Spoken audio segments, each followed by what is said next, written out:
Miláček. Děkuju. Od maminky Jakub Horáček. Jakub Horáček, Tady máš miláček. taky od našich. To je ručně balená. Ruční balená. Tak otvírej. Děkuju moc. Mám rychle?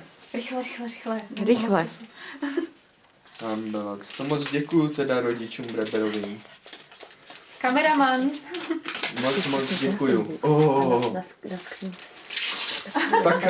Taký podraz. Taký podraz, jaký?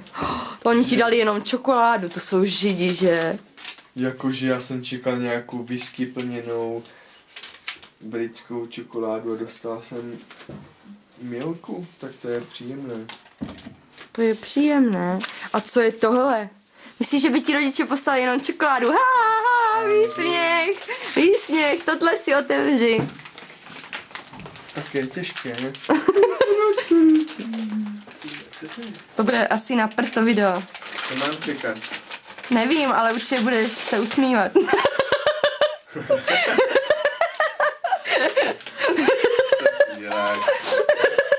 25 jich je? Ano, je jich 25, je.